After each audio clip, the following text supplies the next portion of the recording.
बहन भी दूसरी माँ होती है। बहन की शादी को 12 साल हो चुके थे।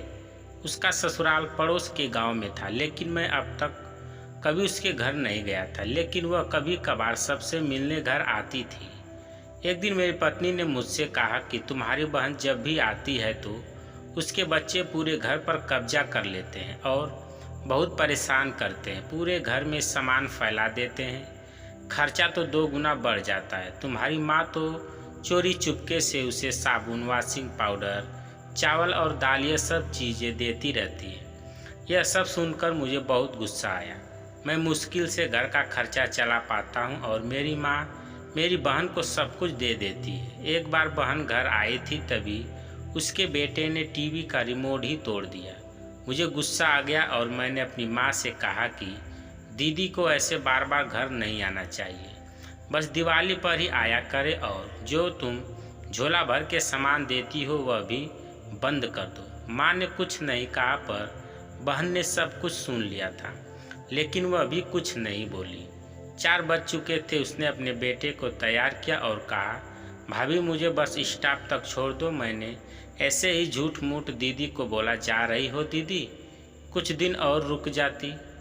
उसने मुस्कुराते हुए कहा, अरे नहीं, बच्चों की छुट्टियां ख़त्म हो रही हैं, हमें जाना चाहिए अब। एक दिन हम दोनों भाइयों के बीच ज़मीन का बंटवारा होने वाला था। तभी दीदी भी आई थी, लेकिन मैंने उनसे सीधे कह दिया कि मैं अपने हिस्से से कुछ नहीं दूंगा। माँ ने कहा कि बेटी का भी अधिकार होता है, लेकिन मैंने उसे चिल्लाकर कहा कि मैं उसे कुछ नहीं दूंगा। दीदी सामने बैठी थी पर कुछ नहीं बोल रही थी। अलग होने के कुछ दिनों बाद मेरे बड़े बेटे को टीबी की बीमारी हो गई। मेरे पास उसके इलाज के लिए बिल्कुल पैसे नहीं थे। मैं बहुत तनाव में था। ऐसे ही एक दिन मेरी बहन घर आई और मेरे पास बैठ गई। उसने अपना हाथ मेरे सिर पर फेरा और कहा कि तुम तनाव में हो क्या?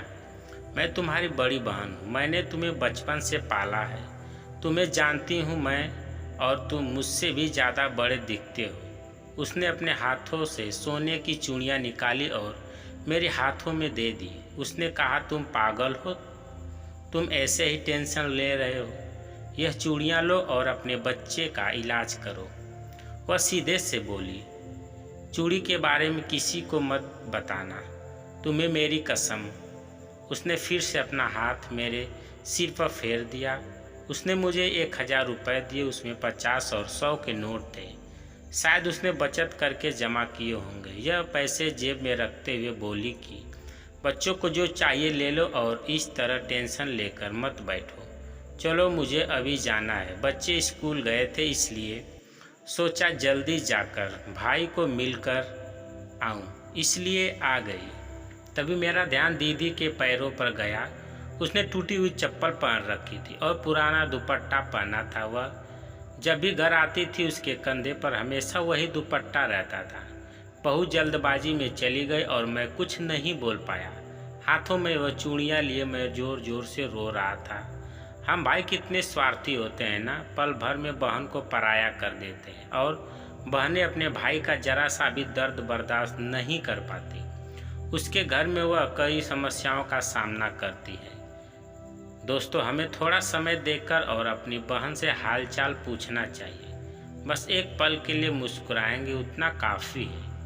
उन्हें हमसे और कुछ नहीं चाहिए होता है। यह सच है, किसी ने कहा है कि एक बहन दूसरी माँ होती है। दोस्तों, कहानी कैसी लगी कमेंट करके अवश्य बताइएगा।